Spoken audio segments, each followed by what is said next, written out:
ganda-ganda pa ng weather. So, this is the best time na bumisita dito. Kung hindi ko alam ang daanan dito, saan dumadaan? Kasi panlalaki na siya. Bukas. Ba't sarado lahat? Saan ako dadaan? Sarado eh. Assalamualaikum! Ngayon ay pa-check out na kami. Si Habi nandun na sa baba. Inaayos na yung mga gamit namin sa loob ng sasakyan. Bunso, can you bring the water bottle, please? Pupunta kami ngayon sa Faisal Mosque. Kaya naman kailangan doon nakahijab ka. So, yun ang first destination namin, ang Faisal Mosque. Meron pa pala silang dadaanan dito malapit sa pinag-check-inan namin na VR. So, check lang nila kung ano yung nandun sa loob, kung pambata, mga games, kanyan. Then after that, we're going to move towards Faisal Mosque.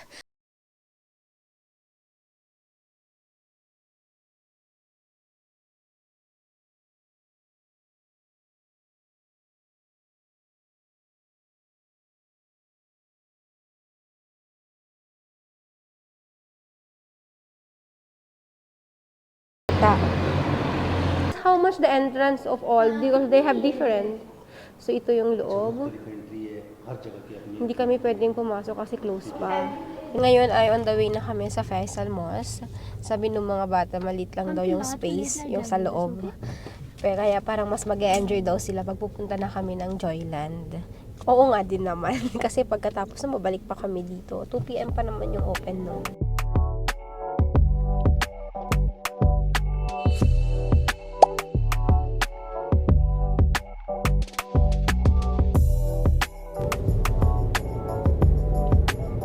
This is Faisal Mosque.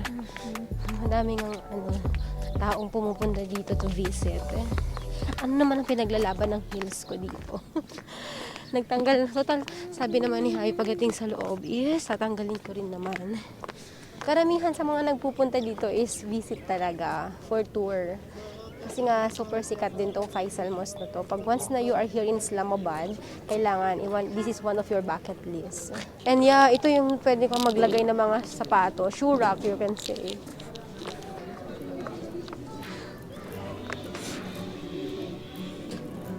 Iniwan na namin dun si Kuya. Siya na yung nagbantay muna ng namin, mga shoes.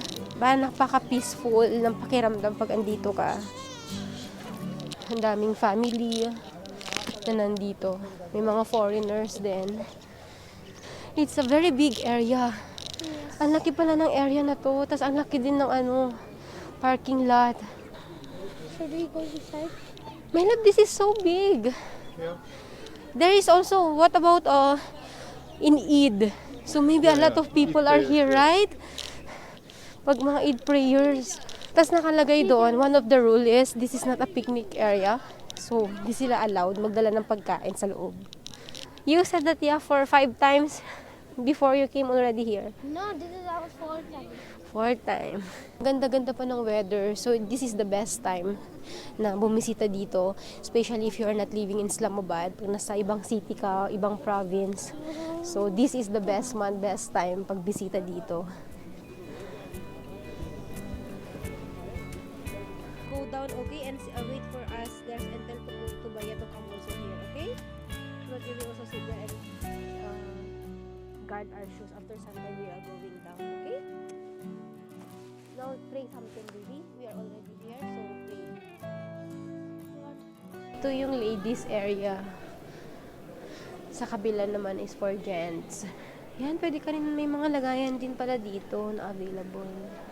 Lilibutin natin ang Faisal Mosque from dito sa taas. Ito yung backside.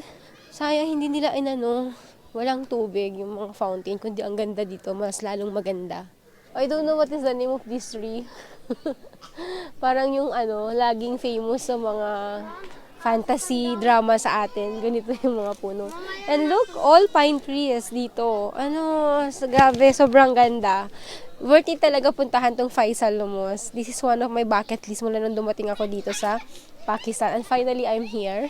Pag may dala kayong plastic bag, pwede nyo ilagay din yung mga sapatos and then bitbitin nyo siya papunta dito. Kasi sila, may mga dala ng plastic bag. Ang dami naming plastic bag na naiwan doon sa sasakyan. Tapos sabi ni Bunso, nalulungkot siya kasi si Kuya nasa baba, nagbabantay ng mga shoes namin. Gusto daw niya makipaglaro kay Kuya dito. My love, Bunso now is feeling sad. He's missing the brother. How good sana love din, my love, our Bunso. So sweet. Sabi ko pictures kay Habi pero video pa rin. Sige, puntahan naman natin kung ano ba dito banda. Hindi pa siya weekend, pero ang daming tao. Tapos napansin ko parang iba't ibang from different provinces pa sila, different cities. Hinaantay ko si Bunso. Nadala kaya nila yung shoes. Pinayagan kaya sila. Oh, may parking din pala dito. Bakit kaya hindi kami nag-park dito ni na Bebe? Han, why we haven't parked here? The barrier was closed. But how come they came? These cars. Look, ang ganda sana pag dito kami nag-park, di ba? Mas mabilis sana yung namin, pagbaba. Ganda dito, park.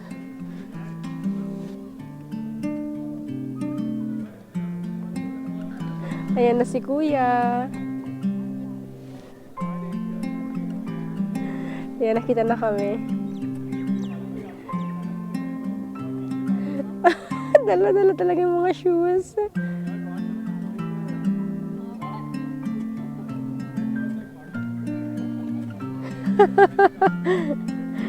Ayan na sila. Ang kuya namin na naiwan sa baba, na naghawak din ng aking backpack namin, masakit na daw yung kanyang balikat. Ang aming batsara. Ay! Pero pogi. Di ba? Ayan, may kalaro na si Bunso. Nakakatawa si Bunso, sabi niya namimiss daw niya si Kuya. Kaya talagang tinawag niya sa baba. You can go now. You can play if you want to. Oh, Kuya, play with him daw. Gusto kasi ni Bunso, maghabulan sila dito. Ayaw naman ni Kuya. Sabi ko, kaya ka nga tinawag eh. Kasi namimiss ka daw ng kalaro.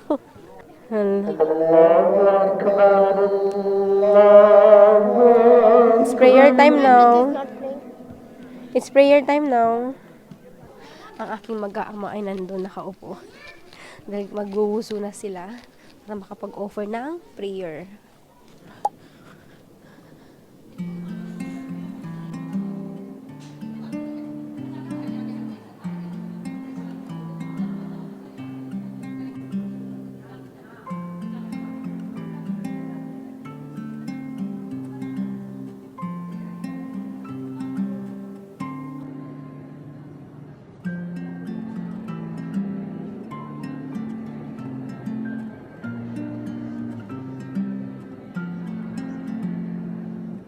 Andito na ako mismo sa mismong ladies area. Nakatapos lang namin mag-offer ng prayer. Tapos si Kuya, si Bunso, ang kasama ko pa rin.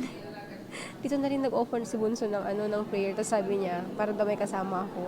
Nahihiya kasi siya na pinapanood lang ako mag-offer ng prayer. So, from here, yan naman ang boys section. Bababa na ako. Puntahan ko na si Habi.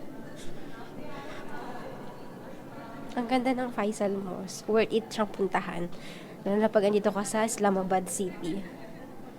This is one of a must to go, a must to visit na place. Habi, nakikita ka na. Ayan ang aking hubby.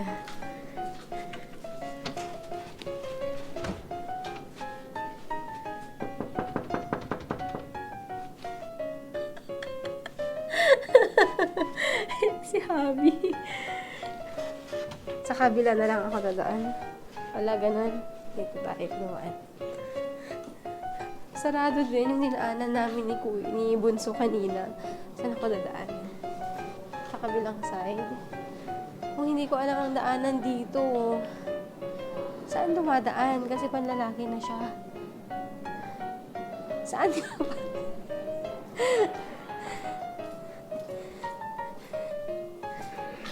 Bukas.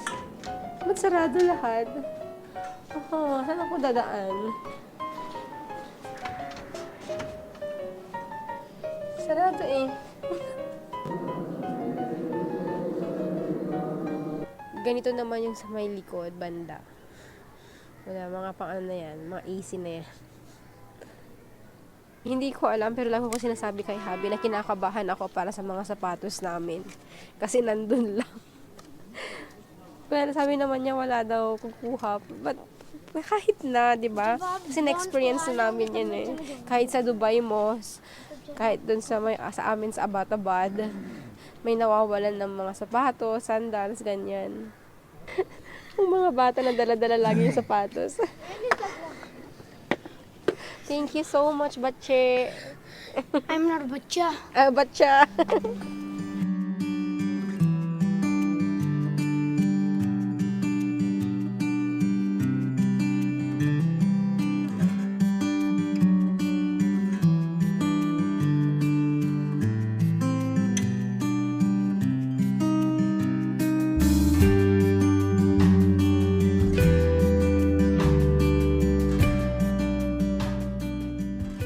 Sige, alis na kami ngayon.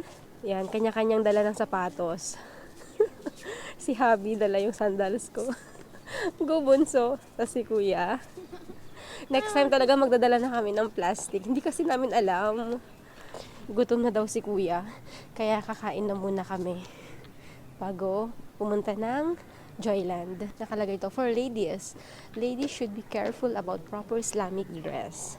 Oo nga naman. Naiiwan na ako, nangunguna na yung mag-aama doon. Yay! Ang ganda na experience ko dito sa Faisal Mosque. Tapos nakapagpalipad pa ng drone si Javi. Ang saya-saya. You are still there, Kuya. I thought you went with them. Si Kuya, na laging gusto akong kasabay. Parang lagi akong mawawala. Lagi ganun si Kuya. Worried siya palagi.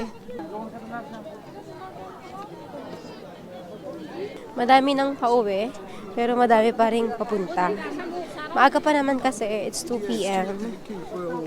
Pero kami kasi, dapat pupunta muna ng zoo. Pero dahil gutom na si Kuya, kakain na muna ng lunch. Tsaka kami, didiretso na ng Joyland. Kasi from here, it takes like